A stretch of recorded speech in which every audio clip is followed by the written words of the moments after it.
Isang magandang araw po muli sa inyong lahat, mga minamahal kong mga kapatid sa Panginoon. Ito po ang inyong lingkod, si Pastor Ruel Camia po, mula po dito sa Winnipeg, Manitoba, Canada, para po sa ating pag-aaral ng salita ng Diyos ngayong umaga. Welcome po sa Tinig ng Pag-asa. Sa araw pong ito, araw ng Thursday, ang ating pong pag-aaral ay follow up sa ating pong topic yesterday. Ating pong pag-aaralan ngayon ay may kinalaman pa rin. Kahapon tinalakay ko po yung warnings to the wealthy. Ngayon naman pong umaga ang ating topic ay pinamagatang Mastering Your Money. At sa Matthew 6 naman po ang ating pag-aaral. So, sa Matthew 6:19 to 24 ay merong mahalagang paalala ang ating Panginoon at tuturuan tayo papaano magiging Panginoon ng ating pera. Not the other way around na ang pera ang siyang nagiging Panginoon natin. So atin pong buksan ng mga talata, samahan po ninyo ako if you have your Bible with you, Matthew 6:19 to 24. Ganito po ang ating mamabasa. Do not store up for yourselves treasures on earth, where moths and vermin destroy, and where thieves break in and steal. But store up for yourselves treasure in heaven, where moths and vermin do not destroy, and where thieves do not break in and steal. For where your treasure is, there your heart will be also. The eye is the lamp of the body. If your eyes are healthy, your whole body will be full of light. But if your eyes are unhealthy, your whole body will be full of darkness. If then the light within you is darkness, how great is that darkness? No one can serve two masters. Either you will hate the one and love the other, or you will be devoted to the one and despise the other. You cannot serve both God and money. So pagpalain nawa tayo ng Panginoon sa araw na ito sa pagbabasa at pagkadinig ng kanyang mga banal na salita. Nanawa kayo mga kapatid ng pamamahayag na ito na kayong lahat ay nasa mabuting kalagayan. Since I know that I am up against when tackling the topic of money in the church, I hope to persuade you that the topic of money is of high importance. Binanggit ko na to kahapon. Ang usapin ng pera at ang topic about money ay mas marami pa kesa sa usapin at topic ng heaven and hell. Ibig lang pong sabihin, dahil ito po ay isang mahalagang paksa at pinagtuunan ng Panginoon sa kanyang mga aral, marapat din na pagtuunan natin ito ng pansin at ng pag-aaral. According to Jesus, money is a spiritual issue. Money is not just a matter of material issues. It is an spiritual issue. And since it is a spiritual issue, we need to address money at least for 3 reasons. Ano-ano po yun? 1, the Bible has more to say about money than almost any other subject. Higit ang usapin ng pera kaysa sa pag-aasawa, sa human relationship, higit sa mang theology, napakaraming topic about money. Pangalawa, giving will help us to get where we're going as a church. As an individual, kung ano yung paraan natin ng pagkaunawa tungkol sa pera, makakaapekto ito paano tayo maging mabuting tagapagkatiwala ng resources ng Diyos. Kung papaano natin tinitingnan ang kayamanan at ang pera at ang pagkaintindi rito kung ano theology natin tungkol sa pera, naapektuhan how we handle the resources that God entrusted us. And third, there are incredible benefits of knowing the theology about money and the benefits of giving away our money. So, gaya ng binanggit ko kanina, kahapon tinalakay natin yung warnings to the wealthy. Kung inyo po itong napanood, yung iba po nakita ko, nag-share pa sila, sinare po nila sa kanilang mga Facebook timeline, Yung iba po, yung YouTube account natin ang kanila pong isinyer. Salamat po. At kung pinagpapala kayo ng mga aral dito sa Tinig ng Pag-asa, yun lang po, i-share nyo po para po sa iba, sa kapakinabangan din naman ng inyong mga mahal sa buhay. So sa pagpapatuloy, the topic of money again is both personal and theological. Kapag theological, ibig sabihin, itinuro ito, mahalaga ito, at yung theology natin about money basically will reflect on how we live. Lagi natin binabanggit yan. Yung orthodoxy will be put into orthopraxy. Yung natututunan natin, theologically, kailangan nagre-reflect naman sa buhay natin personally. Ano silbi nung pagkaalam nang hindi naman ipinapamuhay? Ano silbi yung alam mo na gusto mo pero hindi mo naman ginagawa? Walang kaibahan daw yan, sabi ni Santiago, sa taong tumitingin sa salamin, nakita mo ka, pagtapos nalimutan na. So, importante po, yung mga bagay na natututunan ng isipan ay ipinapamuhay. At yun po naman ang katotohanan. Now, the topic of money again is both personal and theological. And I've come across to 3 different theological perspectives. Kapag may kausap po akong tao at ang pag-uusapan ay tungkol sa pera, there are 3 different theological perspectives in regard to money. Una, yung tinatawag na poverty theology. Ano pong ibig sabihin nitong poverty theology? Ito po'y pinauso ng mga monghe at ng mga Roman Catholic priest na kung saan sila yung merong tinatawag na vows of poverty. Na kanilang sinumpaan, may mga pare, Roman Catholic, pero hindi naman po ito yata lahat. No po? Hindi po lahat ng Roman Catholic priest ay merong tinatawag na vows of poverty. Yung paniniwala at theology na dapat ang pare o ang pastor o ang tagapanguna ng relihiyon ay hindi dapat may pera. Kaya po yung mga priest na may vows of poverty, hindi sila tumatanggap ng sweldo, wala silang sasakyan, sila yung napakasimple ang buhay, hindi po sila mayaman, talagang ganon, talagang simple-simple lang. Kasi nga, may vows sila ng poverty. At ang paniniwala nila, anumang pera, anumang kayamanan, anumang karangyaan ay labag sa kalooban ng Diyos.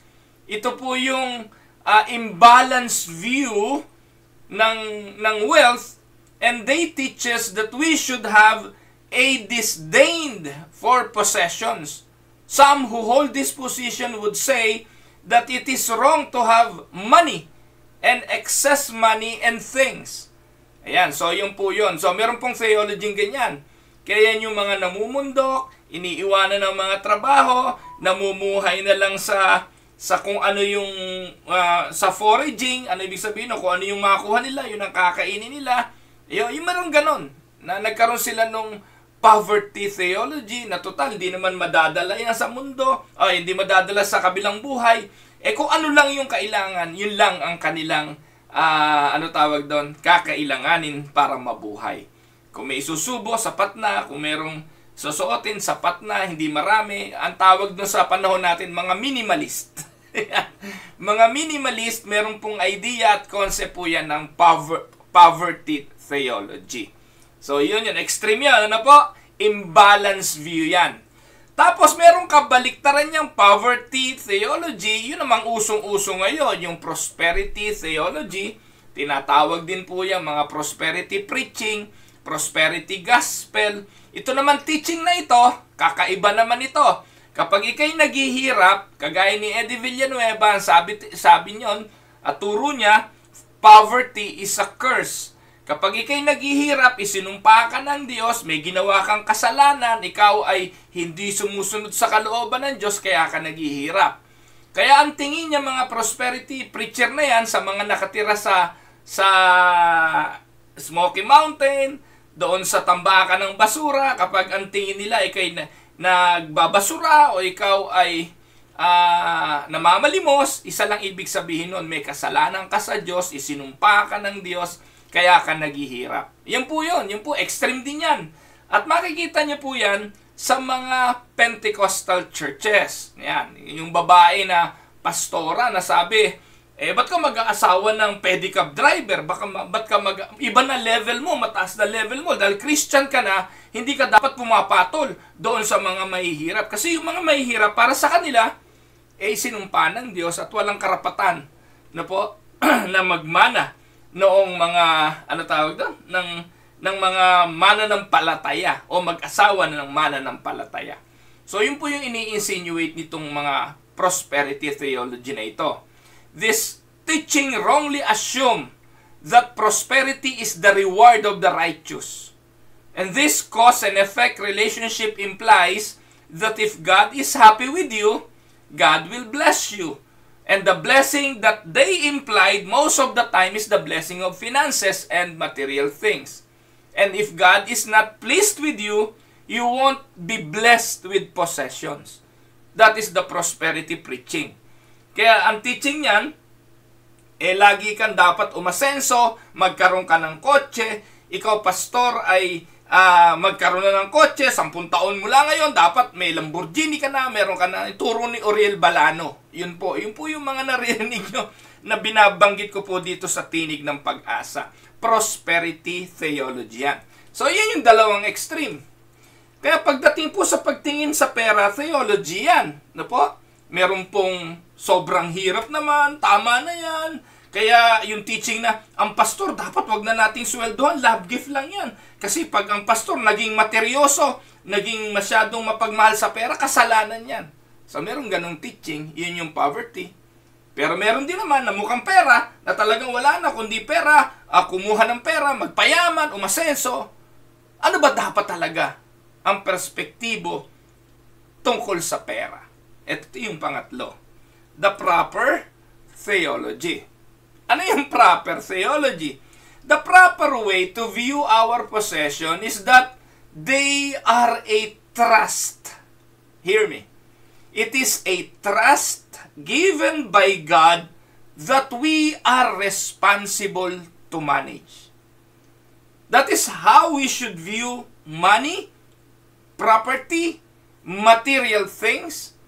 It is a trust by God na dapat tayo'y maging mabuting, responsabling, katiwala nito. Everything belongs to God and we are to serve as stewards whether we are blessed with a lot or with a little. Tayo po ay katiwala ng Diyos ng lahat ng bagay, kay malaki, kay maliit, maging mabuting katiwala po tayo. That is the proper way, the proper theology in regard to money. And that is exactly what we do when we practice the joy of biblical stewardship. We give back to God that which is His in the first place. Kaya mga minamahal kong mga kaibigan, mga kapatid, we've never given God one thing. Wala tayong naibigay sa Diyos na kahit na pinakamaliit na bagay upang tumanaw ng ang Diyos ng utang na loob at ibalik sa atin ang siksik-liglig na umaapaw na pera na sinasabi ng mga pastor na mandaraya. Dahil nabigyan natin siya, ibabalik at ibabalik ng Diyos ang siksik-liglig ang umaapaw na biyaya. Wala sa Bible yun eh. Kasi in essence, ano na ibigay natin sa Diyos para matuwa siya sa atin? Basically, lahat naman ng pwede nating ibigay sa Kanya, binabalik lang natin sa Kanya kasi Kanya yon in the first place. When we make an offering or giving of tithes, we're giving what He already owns. It is God who owns.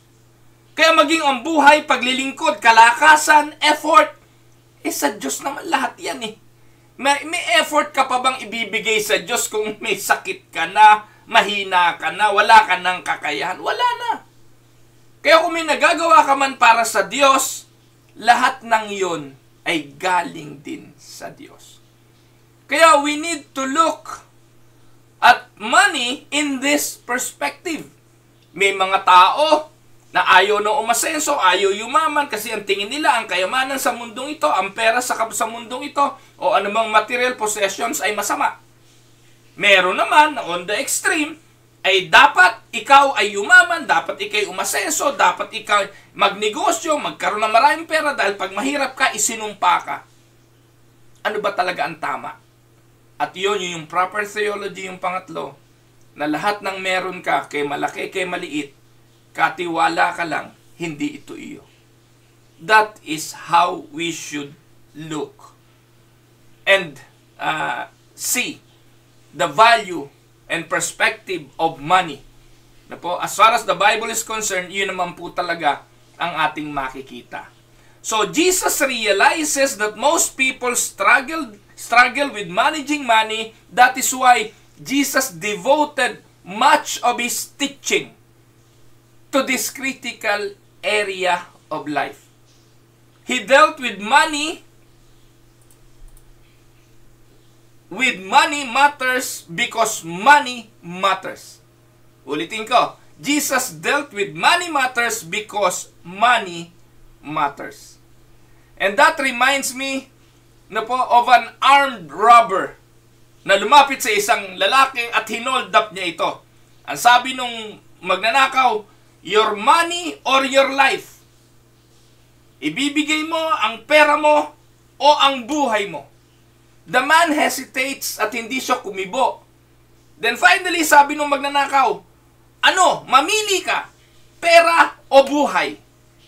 To which the man replies, ang sabi niya, wag mo akong apurahin.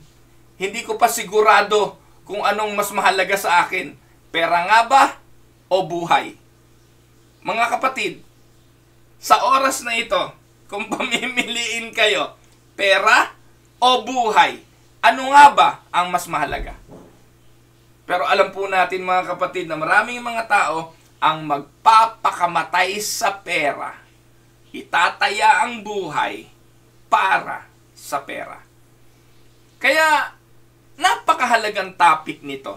In fact, yung Sermon on the Mount sa Matthew 5 hanggang 7. Actually, yung Sermon on the Mount sa Matthew chapter 5 hanggang Matthew chapter 7 yun eh. Tatlong chapters po yun eh. Na nasa bundok ang Panginoon at napakadaming topic ang diniskas ng Panginoon doon. Now, while Jesus taught on many different topics on the Sermon on the Mount, his most famous message of all, na kung saan ay dinayo ng maraming mga tao, maraming mga alagad ang nakinig at sumunod sa kanya. Pero naniniwala po ako na during that time na nagsesermon si Jesus, hindi lang mga believers ang nandun, kundi maging mga cynics. Yung mga nakikiusi lang at nakikimarites. They probably wondered, who is this new teacher? And they may have turned off, they may have been turned off by religion. But as they listened to this Jesus, nagkaroon sila ng interest. They were impressed with his insight on practical things, on practical teachings. Kasi po yung Sermon on the Mount, ipinakikita yung mga practicality ng buhay at ito po ang inatake ng Panginoon. Yung Matthew chapters 5, 6, 7, hindi po gumamit si Jesus ng mga theological jargons o yung mga theological term na hindi mapag-unawa. Napakasimple po nung mga pahayag ng Panginoon. In fact, yung Sermon on the Mount covered many of the subjects of life. Like for instance, how to treat others, how to forgive, how to handle lust, how to handle worry, the importance of keeping your word, the difference between true and false prayer. So, yun po yung nandun yun ang pumapaloob dun But eventually, he also came to the subject of money. Sabi nga, yun daw, Sermon on the Mount is also considered to be a sermon on the amount. So, he came to the subject of money that really shouldn't surprise us because money is a big part of what life is all about. Tinalakay ko na to kahapon eh. Ubod po ng hirap ng walang pera, mga kapatid. Sa mundong ito at wala kang pera, kahabag-habag ka. Napakahalaga ng pera dahil una, ano ipambibili mo ng pagkain, ng sosuotin. Kaya, mahalaga na merong pera. Pero sa sermon ng Panginoon, sinabi niya hindi dapat ito pag-aalalahanan. Pero ang hirap i-reconcile ng mga bagay na ito. Kaya mahalagang pag-aralan, mahalagang tingnan ang proper perspective in regards to this. So we work for money, you and me work for money. Kahit mga pastor, wag po kayong magsinungaling. Wag niyo pong sabihin, hindi niyo kailangan ng pera, umaasa tayo sa sweldo. Dahil kung wala, ano ibibili mo ng gatas ng anak mo? Ano ipapa-enroll mo sa anak mo? Ano ang iyong gagamitin sa pang-araw-araw mo? Mahalaga ito. We live for money. And we think about money and we wish we had more. And worry that we don't have enough. So, again, ano ang sabi ng Matthew 6? Ito po yung ating paksang talata. Sa Matthew 6:19-24, in this passage, Jesus challenged us with a question. And the question that Jesus asked is this: where is your treasure? Where is your treasure? So, there is a fourth test about money that I would like you to look at and then later on, try to answer it for yourself. The fourth test about money. Ano-ano ito?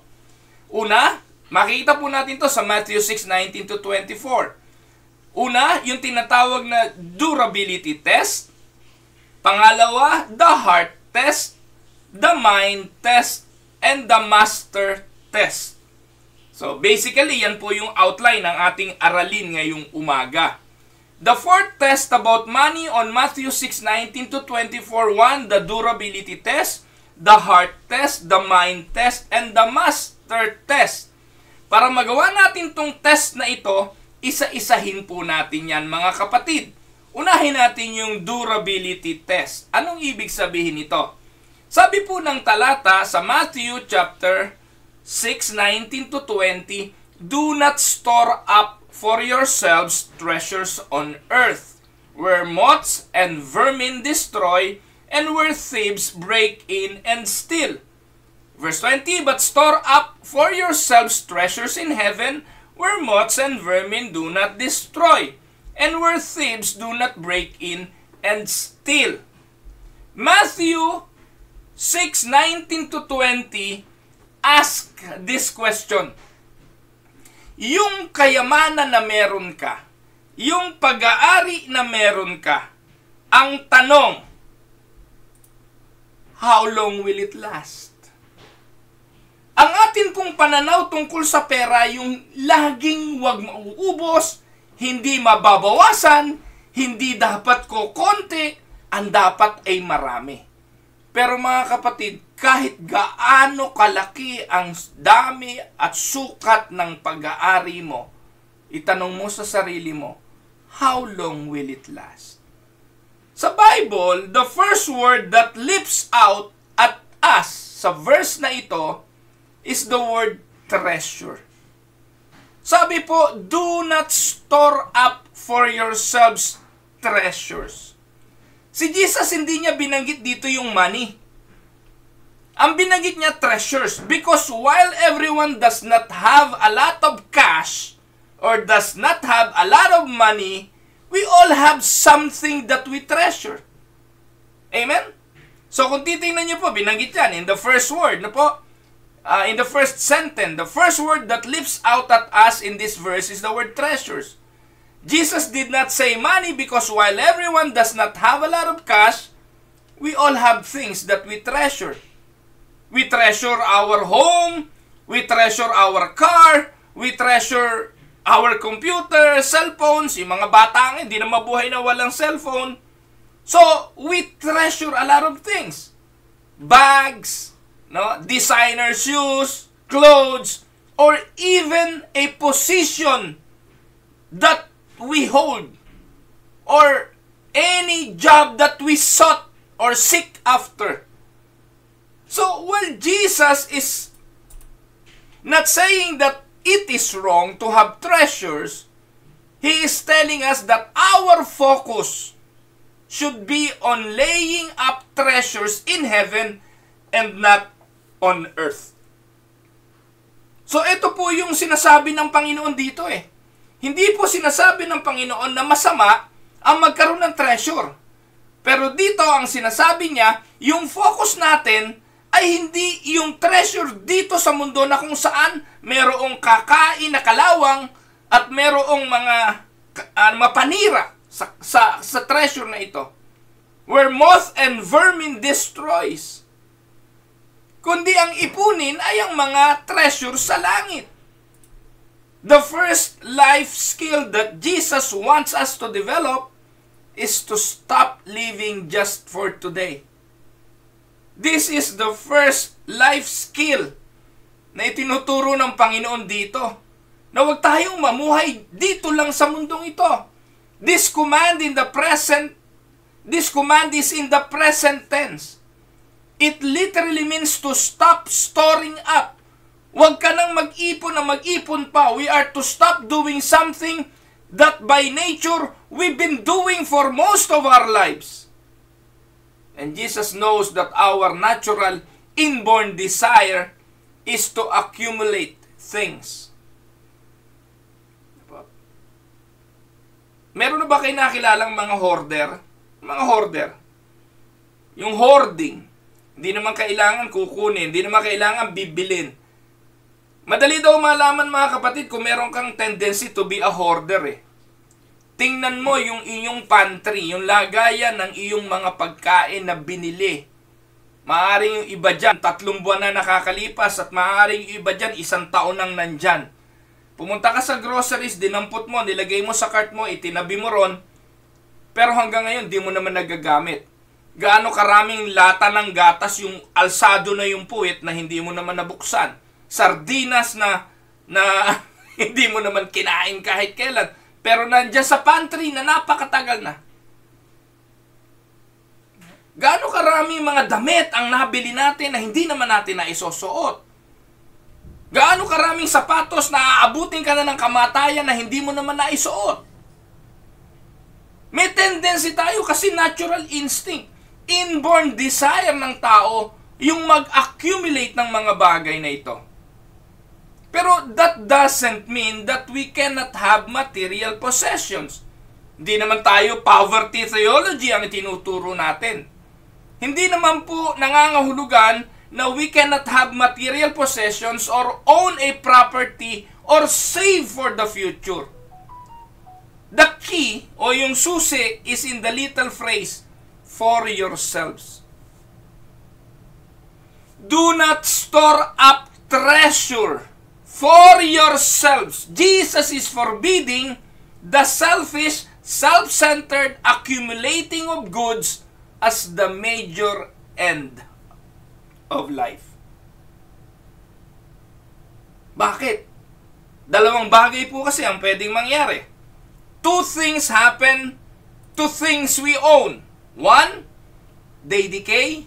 2, they can disappear. They decay. In the ancient times, wealth was measured in part by clothing. Nung araw, madaling malaman ng mayaman at mahirap sa kasuotan. Yung mayaman, purple, di ba? Linen ang suot. No? Kayong lino o yung purple linen, yun ang suot ng mga mayayaman. Doon sa kasaysayan ni Lazaro at nung mayaman, identified yung kasuotan ng mayaman. Tapos binanggit si Lazaro namumulot lang ng mumo na nahuhulog sa dulang ng mayaman. So identification yung garments. Garments represented a considerable investment during that time. And the best clothes were made of wool. And no matter how beautiful the clothing, ang tendency, yung moths would often attack and chew right through the garments. Kaya ito yung ginamit ng Panginoon eh. Kahit gaano yung kaganda, kahit gaano kaganda yung pagkakagawa niyan, mabubulok yan. And coupled with attacks of the killer moths, meron ding rust na nagko-corrode at nagko-consume ng mga bagay na mga valuable. Those are inevitable. Anything will decay. Second, yung our possession can disappear. Valuables were often buried out in the field or hidden in the brick wall during that time. Wala namang bangko pa nun. No. So thieves would literally break into the walls, they dig up the yard para maghanap ng mga valuables mo. Kaya nung araw di ba? Naalala niyo po ba yung nakahukay ng talent, diba? Yung nakahukay ng kayamanan, ano ginawa niya? Binaon niya uli. Kasi that is how to save. That is how to, protect the possession. Ibaon mo uli, itago mo. Naalala niyo po ba si Akan? Yung mga nakulimbat ni Akan doon sa Jericho, ano ginawa ni Akan? Ibinaon niya rin sa kanyang tolda. Yun po yung paraan ng pagtatago ng kayamanan. Pero, kahit gaano ka kahusay magtago, yung mga magnanakaw, nakukuha pa rin nila yan. Nagagawa pa rin nila yung nakawin at kunin. Meron po talaga mga nagpakadalubhasa sa pagbubukas ng mga vault, ng safety boxes. Two things can happen to the things we own. At yan po yung kinatatakutan natin. Yung mabulok at yung mawala. Naalala niyo po ba yung isang mama na nag-ipon ng pera, yung perang papel sa Pilipinas? Ang ginagawa niya po, iniuhulog niya po ito sa alkansya. Yung pera niya, mga papel. Aba, hindi nakalipas ang 1 taon. Yung perang inipon niya, nung binuksan na niya, nakita niya, inamag yung pera. So sa halip na pera na, nawala pa. Bakit? Inanay At nakita po natin maraming ganyang mga bagay na nangyayari. So if you try to store your wealth, the moths will find it or the rust will consume it. If you try to hide it for yourself, thieves can steal it. And Jesus is saying that earthly wealth is very insecure. Amen? It either decays over time or it disappears altogether. Yan ang katotohanan. Kaya sa Job chapter 27 verse 16, pakinggan nyo, sa Tagalog ko po babasahin. Sabi po ni Job, starting verse 16 hanggang verse 20 na po ito. Job 27:16 to 20. Kahit siya'y makaipon ng malaking kayamanan o kaya'y magkaroon ng maraming kasuotan, isa man sa mga yon ay di niya papakinabangan, mapupunta sa matuwid ang lahat niyang kayamanan. Sapot lamang ng gagamba ang katulad ng kanyang bahay, parang kubo lamang ng mga aliping bantay. Matutulog ang mayaman, ngunit hanggang doon na lang. Pagmulat ng kanyang mata, ari-arian niya ay wala na. Mga kasawian ay parang bahang darating, tatangayin ng ipo-ipo pagsapit ng dilim. That is how Job illustrates possessions. How he illustrates treasures. Kasi personal experience niya to Mayaman, maraming ari-arian, maraming alagang hayop, may mga alipin na nag-aalaga nun, may mga anak na matutuwid naman, pero isang araw, lahat ng ito ay naglahong lahat. Earthly treasures are fleeting and futile, but heavenly treasures are secure. Uulitin ko, earthly treasures are insecure, they decay over time, or disappears altogether. But heavenly treasures are secured. Ano sabi ng unang Pedro 1:4?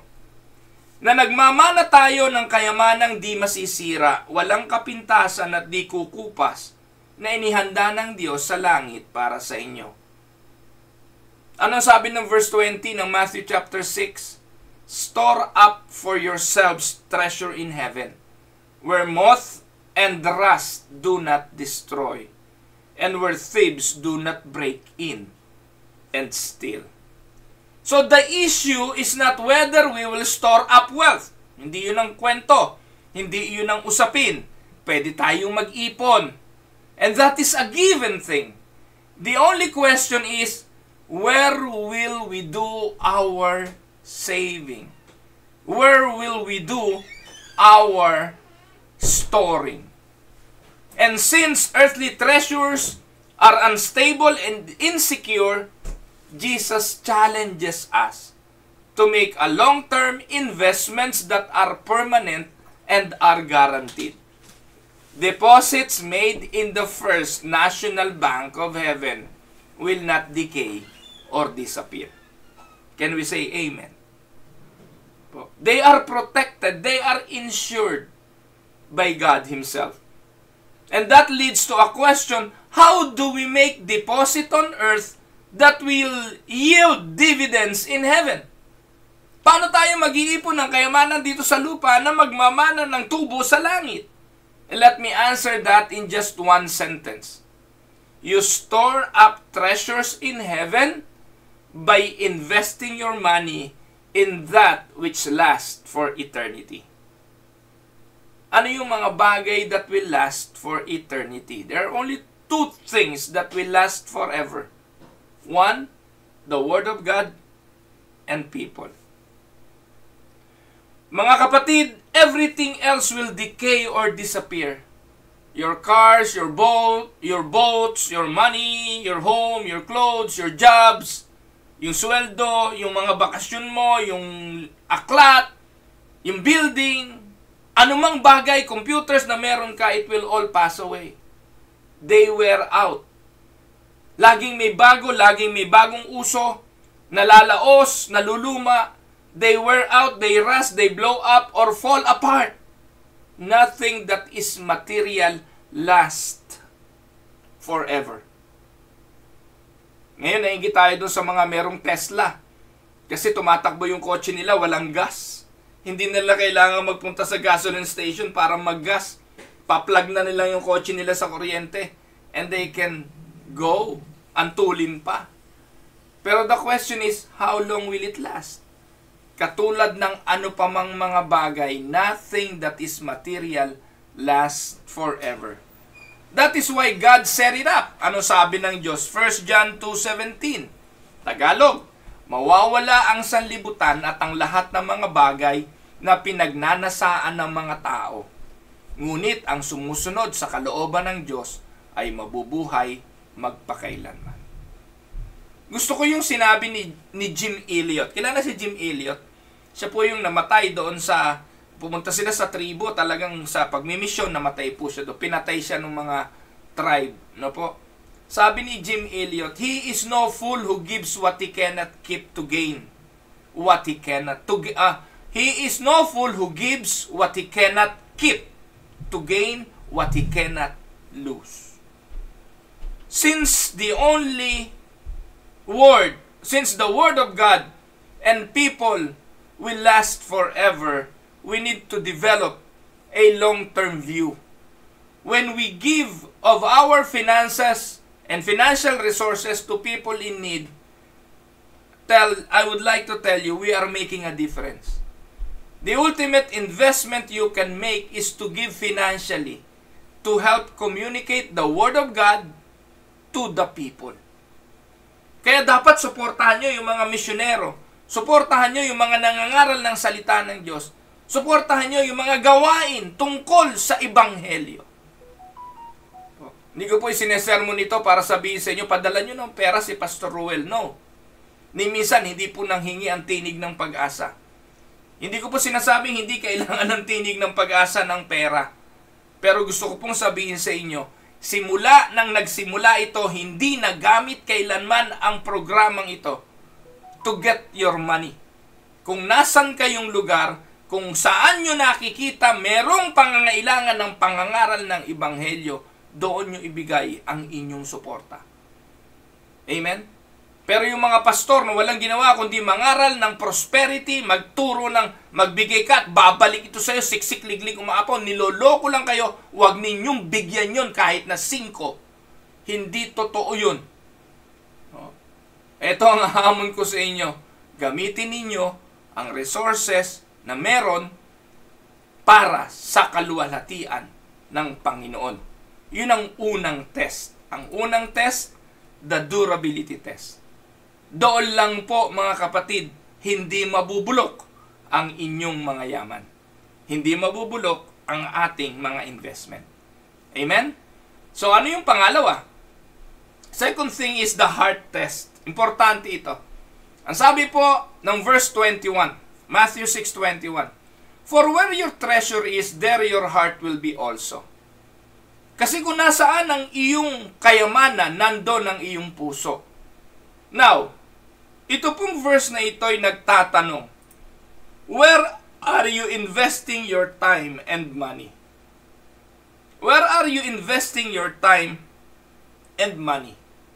To put it plainly, Jesus is saying here that your heart follows your money. Uulitin ko, your heart follows your money. That's not the way most of us think, because we tend to think our money follows our heart. If our heart is right, we will spend our money wisely. Pero hindi ito totoo. That is not how it works. Because your heart always follows your treasure. Ang ating paniniwala, pag maayos ang puso mo, susunod sa iyo yung pera mo. Hindi yun totoo. Ang realidad, kung nasan ang pera mo, dun susunod ang puso mo. Kaya magandang paalala to ng Diyos. Where your treasure is, there your heart will be also. Not the other way around. No po? So, ano pong ibig sabihin nito? Whatever you invest in your time and money will become very important to you. Whatever you invest your time and money in will become very important to you. Babantayan at babantayan mo to. Kung nasaan ang pera mo, kung saan mo ininvest ito, kung saan mo inilagay ito, aagaw at aagaw ng attention mo ito. Kaya yung ibang mga tao hindi na natutulog kakanegosyo kasi nandun ang pera nila eh.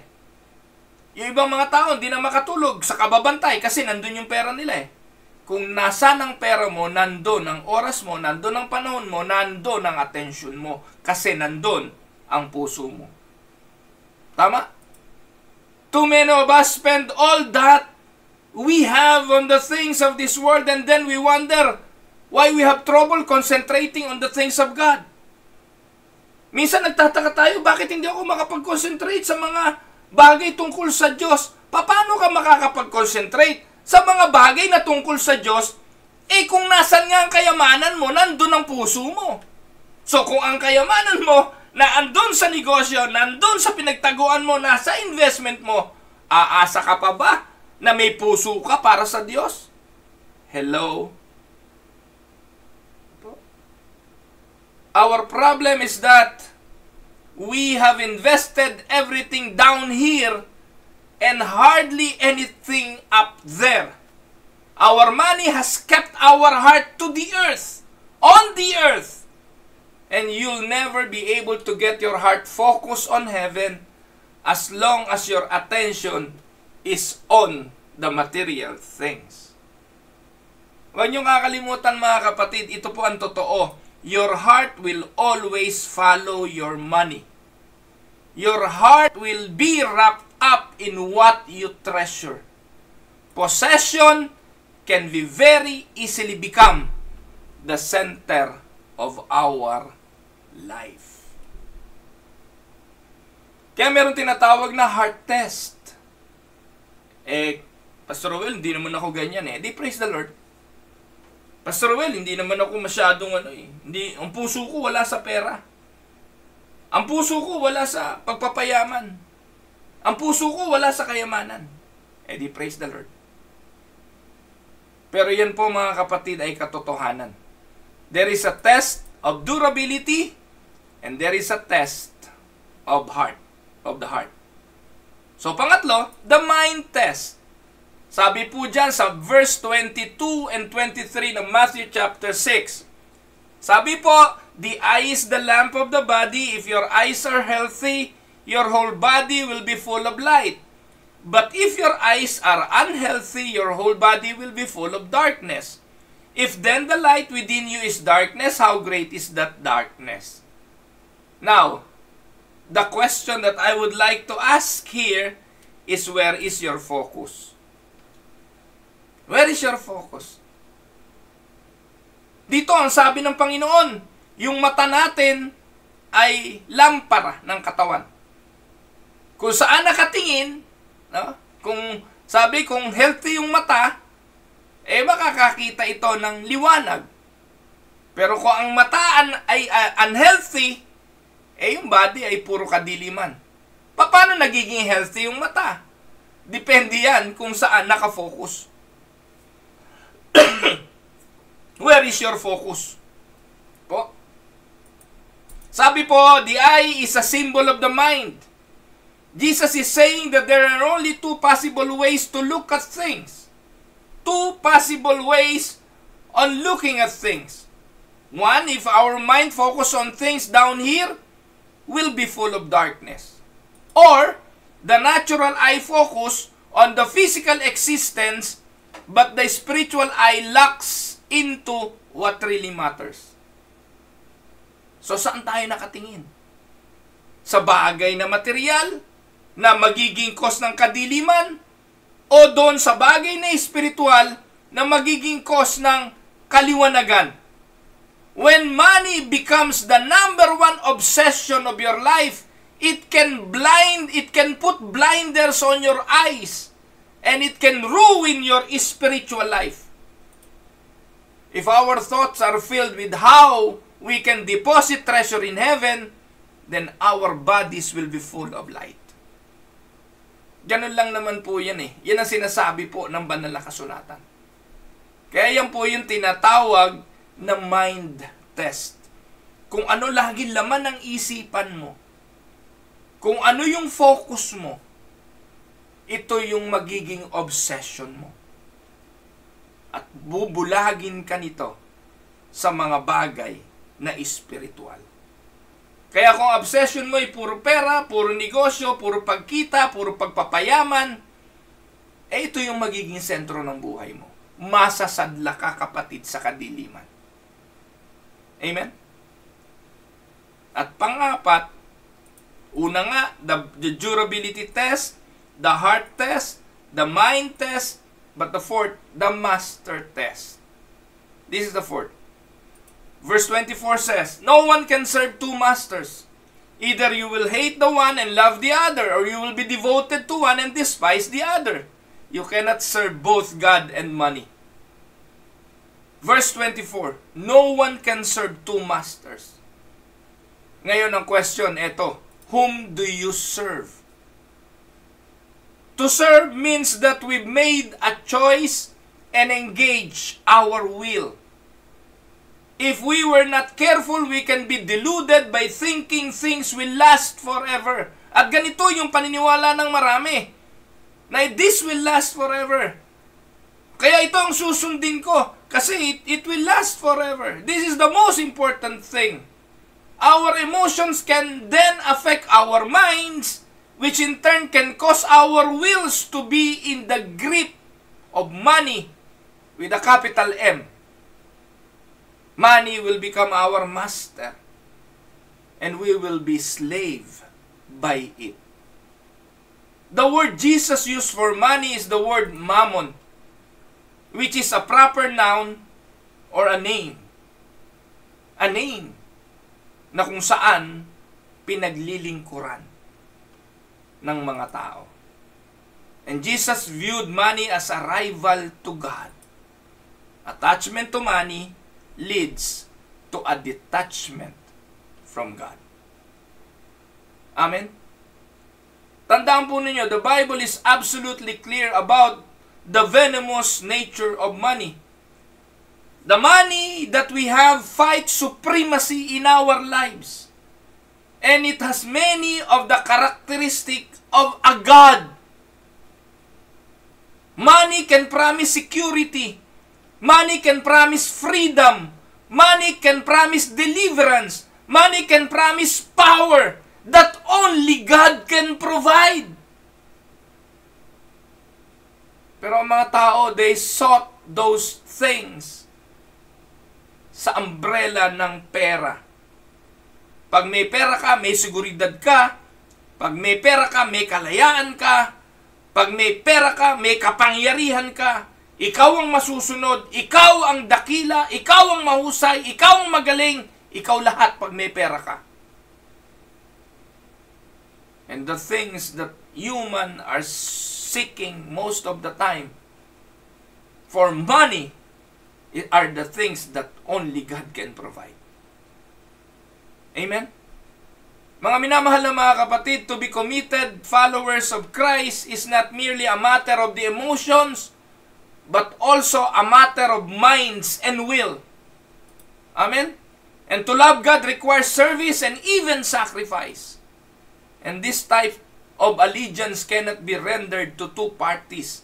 It should only be given to God. Wherever, whatever we devote ourselves to become, it becomes our God. Amen? Kung nasa ng puso mo, nandun ang Diyos mo. Nandun ang kayamanan, nandun ang puso mo. So kung sino ang pinagbigyan mo ng puso mo, siyang nagiging master mo. Kaya, the tension that many of us experience when we try to love both God and money will sooner or later begin to show where our loyalty lies. Only one master will win out. We cannot serve both. Money is not just a natural or neutral medium of exchange or just paper that has value. It is a power. Power with a life of its own na naghahanap ng kanyang magiging alipin. Kala natin walang puwersa, pero ito ang bagong Diyos ng mundong ito. Ang bagong Diyos na makapangyarihan na kayang pasunurin kahit pinakamatalinong tao o yung hindi nakapag-aral. Kayang pasunurin ng pera ang pinaka marunong na tao sa mundong ito. Ganun siya kamakapangyarihan. Money will seek control of you and even consume you. So the goal of this money master is total domination of your value system without you even being aware of it. Maraming mga tao hindi naman alam na alipin na siya ng kagahaman sa pera. Naalala niyo po ba yung tao dun sa Luke chapter 12? Ano sabi niya? Ang dami kong inani, gigibain ko to, magtatayo ako bagong kamalig. At pag marami na akong naipon, sasabihin ko sa sarili ko. No? Kaya napakadelikado eh. If you are serving the money master, Jesus says you will be unable to fully serve God. He doesn't say, you better not or it would be unwise to serve both. Ang sabi ng Diyos, you cannot.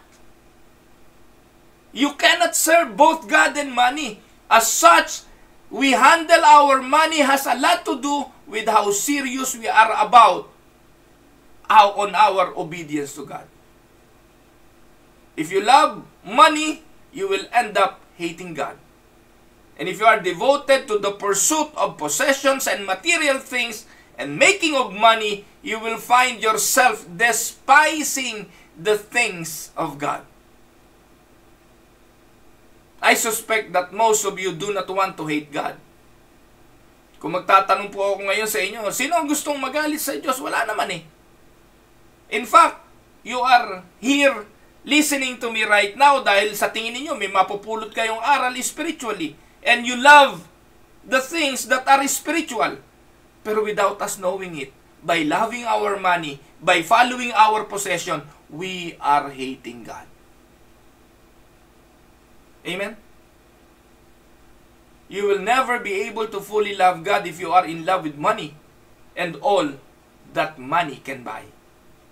Loving God and loving money are mutually exclusive. Amen? Narinig na po natin yung kawikaan at salawikain na money talks. Narinig niyo na po ba yan? Money talks. Pero tatanungin ko po kayo, have you ever listened to what money says? If truly money talks, anong madalas na ibinubulong ng pera? Anong sabi ng pera? Subukan nating pakinggan ang ilan sa mga sinasabi ng pera. Una, sabi niya, "You hold me in your hand and call me yours, yet may I not as well call you mine." Lagi natin sinasabi, "Uy, may pera ako, akin to, madami na akong pera," pero hindi natin alam, nagsasalita ang pera at ang sabi ng pera, "Mali ka, akin ka, ako ang may hawak sa iyo, ako ang kumokontrol sa iyo." That is what money always say. Tama? Pangalawa, sabi ng pera, "See how easily I rule you? To gain me, you would all but die." Tingnan mo kung gaano ko kayo pasunurin. Kung nasaan ako, habol kayo ng habol. Sabi nyo, pag-aari nyo ako. Pero kung saan ako pumunta, sunod naman kayo. Tama? Kahit itaya nyo ang buhay nyo, makuha lang ako, susunod kayo. Sino ang Panginoon? Kayo o ako? Yan ang madalas na boses ng pera. "I am invaluable as rain, essential as water, yet I do not hold the power of life. I am futile without the stamp of your desire." Sabi ng pera, napakahalaga ko. Importante ako. No? Napakahalaga ko katulad ng tubig. Pero wala akong power kung tutusin. Ang power ko galing lang sa pagnanasa mo. Dahil ang totoo, papel lang naman talaga yun, di po ba? Stamp lang naman yun. Pero nagiging makapangyarihan lang ang perang yan. Nagiging essential lang ang perang yan kapag inilagay na natin yung stamp of our desire. Amen? Kaya maraming nagpapakamatay sa pera, pumapatay para sa pera, dahil sa pagnanasa dito. Narinig nyo na ba boses ng pera? Ganyan siya magsalita. "I go nowhere unless you send me. My power is terrific." Kahit saan ako pumunta, kahit saan mo ko dalahin, makapangyarihan ako dahil sa pagnanasa mo. Pero ang sabi ng pera, "Handle me carefully and wisely, lest you become my servant rather than I yours." Pakinggan natin ang pera. Ang sabi niya, pag-ingatan mo ko. I-handle mo ko properly and wisely. Kasi, baka maging alipin kita at ako ang maging Panginoon mo. Amen? So when Jesus asked a question about money matter, He told the story again that illustrate how easy it is to fail in the 4 tests that was illustrated. Ano sabi ng Luke chapter 12 verse 15? Luke 12:15. Tagalog, ano? At sinabi niya sa kanilang lahat, mag-ingat kayo sa lahat ng uri ng kasakiman, sapagkat ang buhay ng tao ay wala sa dami ng kanyang kayamanan. Mga minamahal na mga kapatid, greed is something that we all struggle with. Yung kasakiman, lahat tayo meron yan. Ito po, minsan, sa mga handaan lang No? Sample lang to. Sa handaan lang, ubod na ng dami na kain natin, busog na tayo. No? Pero bakit minsan di natin maiwasan na sa halip na ipagparaya sa iba yung mga natira, nangunguna pa tayo sa pagsasyaron. Hindi ko po sinasabing masama na kung mapapanis naman yan, kung mabubulok lang yan, mapupunta lang sa basurahan, iuwi, di po ba? Wala akong problema ron na mag-uwi, mag-sharon, hindi po problema yon. Pero, yung hindi pa kumakain yung iba, nagsasharon ka na. Ano tawag dun? We all have that kind of a tendency na maging greedy. Yung mga buffet, sa mga buffet. Okay lang kung restaurant yung buffet Pero pag nag-buffet naman, sa simbahan, aba, isipin mo, kung 200 yung nakapila, meron pa kayo matitira doon sa 200 dahil balawbo na yung kinuha mo. Kaya minsan tuloy, natutokso yung simbahan na, teka muna, patakal natin, para makakain lahat. Kasi yung iba wala nang iniisip Ang iniisip lang yung sarili niya Yung makukuha niya, yung mapapakinabangan niya. Greed is something that we all struggle with. Bakit pagkain yung binanggit ko? Kasi yung unang simbahan, pagkain din naman ang unang naging problema Sa Acts chapter 6, hindi po ba? Hindi to bago. Yung unang problema ng unang mga apostol ay pagpapakain. Kaya nga naglagay ng mga deacon Problema na lang kung yung mga deacon pa nangungunang nagsasyaron. Hindi, biro lang. No? Pero dito po mga kapatid, ang problema nag-aaway na yung mga tao sa Acts chapter 6 tungkol sa pagkain. Kaya sabi ng mga alagad, maglagay kayo ng mga diakono, yung mga tao na mga ngalaga tungkol dyan sa mga bagay na huwag nyo kaming abalahin. Hayaan nyo i-devote namin ang time namin sa prayer at preaching the word. Kaya nagkaroon po ng mga diakono noon sa Book of Acts. Kasi nga, greed is something that we all struggle with. If we don't admit it and put it up our guard, we will be consumed by greed. Amen? The word means a thirst for having more. Yan ang ibig sabihin ng greed. Meron ka na, gusto mo pa yung sa iba. At yan po yung kinagagalit na husto ng Diyos kay Haring David. Nang yung pag-aari ng iba, kinuha pa. Ipinapatay si Urias para makuha si Bathsheba. Greed, lust, magkakapatid yan Hunger for more. Yan po ang ibig sabihin. And the reason we have to watch out is because we can begin to think that our life consists of our possessions. If we have a lot, then we're doing well.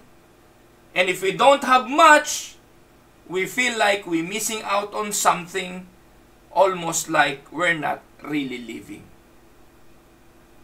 Kaya dahil sa bagay na ito, sinulat ng Panginoon yung parable sa Luke chapter 12, 16-21. Idinuktong niya to sa verse 15 at ang sabi niya, He told them this parable, the ground of a certain rich man yielded an abundant harvest.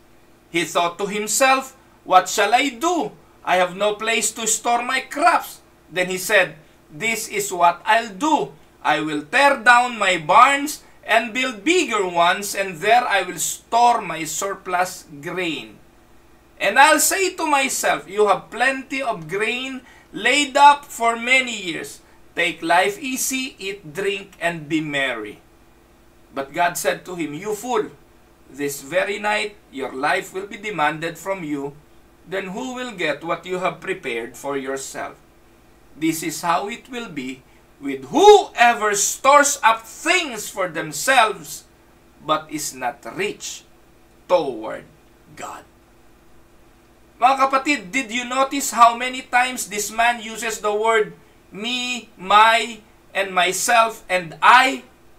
Binilang ko po yun eh. Ano po? 12 beses in 3 verses. Sa 3 verses lang, 12 beses binanggit yung me, myself, and I. Yung kanyang greed is unchecked. Hindi niya po alam na ganun siya kagahaman. His focus is on what he can see. He begins to feel good about himself and inflates his importance and expertise. Kaluluwa, ang galing mo. Ang dami mo ng kayamanan. Ang dami mo ng ipon. Anong sabi? Take life easy. Eat, drink, and be merry.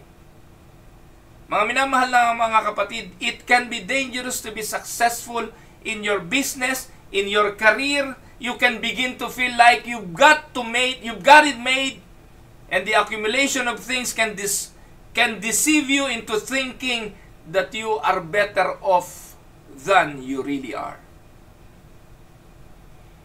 Because of this man's windfall in his short-term investment, he decided to coast. Pwede ka na magretiro, take life easy. He had no concerns. His life consisted of eating, drinking, and partying. Nakita niyo po yung deception? He was storing up treasures on earth with long-term investment strategy for the next life.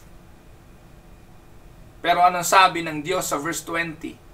You fool, this very night, your life will be demanded from you. Then who will get what you have prepared for yourself? Because this man had an earthly perspective instead of heavenly perspective, he focused his energy only on this life, and I am sure he was considered by many, maybe of his friend, bilang successful businessman. Oh, ang galing-galing niya. Ang husay niya. Napaka-galing niyang mag-business. Umasensyo siya dahil sa sipag.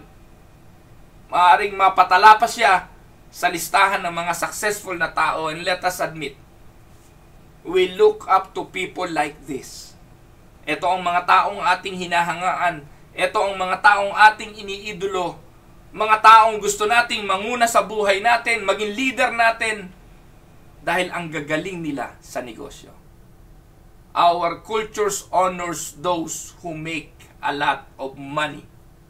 Kaya kulang na lang sambahin natin sila. Sila yung gumagawa ng libro tungkol sa pagtatagumpay. Sila yung mga naglilid ng seminars. Sila yung gumagawa ng mga infomercials tungkol on how to succeed. But God, however, has a different view of this man.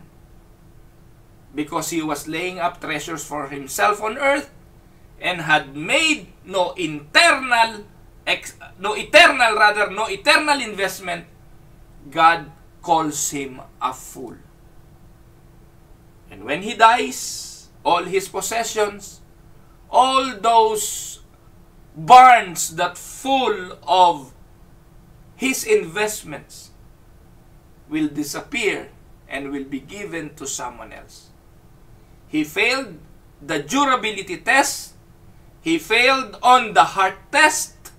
He failed on the mind test, and even failed in the master test. And Jesus concludes this parable with an application for each of us in verse 21. And this is how it will be with whoever stores up things for themselves, but is not rich toward God. Now, etong tanong, are you storing up things only for yourself? Are you just focused on this world? If so, you are in trouble. Mga kapatid, if I'm not rich toward God, God says I am a fool. Kaya, ang encouragement ko sa inyo sa umagang ito, take this 4-part test on a regular basis. The durability test, how long will things last? They are temporary or will they last forever in heaven? The heart test, where am I investing my time and money? What excites me the most, earth or heaven?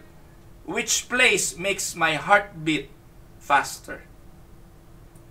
The mind test, where do I focus my goals? Am I committed to materialism or spirituality? Do I operate according to God's priorities or my own? And the last, the master test. Is Jesus my master or something or someone else? Will I serve money on earth and allow it to be my God? Or will I serve God in heaven with my treasure, which are really His in the first place? Meron pong nagsabi, money is a wonderful servant, but a lousy master. A rich man died and went to heaven, and as he went through the pearly gates, sabi raw, sinalubong siya ni Peter at sabi, welcome to heaven, and let me show you where you'll be staying. That suited the rich man's just fine, because as he looked around, he saw mansions stretching out in every direction. They were beautiful. They appeared to be constructed of gold, silver, and precious gems. And as Peter and the rich man began to walk along the streets of gold, they came to an ornate home.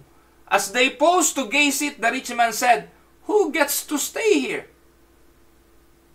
Sabi raw ni Peter, that is for your janitor. So he was a godly man who loved Jesus and served Him all his life. This is his reward. Wow, sabi nung namatay, janitor ko lang titira doon, ang ganda-ganda. So they continued to stroll past other mansions until they stopped in front of an extremely large one that seemed to be made of emeralds and rubies. The rich man asked Peter again, is this mine? Peter answered, no, these ones belong to your maid. On the little bit of money you paid, she raised 6 children, and she always gave her tithe to the church every week. Wow, yung janitor ko, ang ganda ng bahay. Yung maid ko, ang ganda ng bahay. So they continued to walk and came to a different section of homes. Only these houses weren't as nice as the two. As they walk up a small hill, they stop in front of a shack, kubo, made of tar paper and used sheet metal. The front door was cut out of an old refrigerator box. It was held together with baling wire and twine. After pausing a moment, the rich man asked, and whose is that? Peter responded, why? It's yours. And the rich man couldn't believe it. There must be some mistake.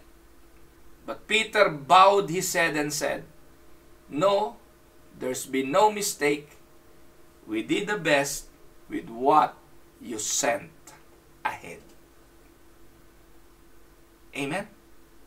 Pagpalain po kayo ng Panginoon. Ito po ang inyong lingkod, si Pastor Ruel Camio po, mula po dito sa Winnipeg, Manitoba, Canada, para po sa ating pag-aaral ng salita ng Diyos ngayong umaga, dito po sa Tinig ng Pag-asa.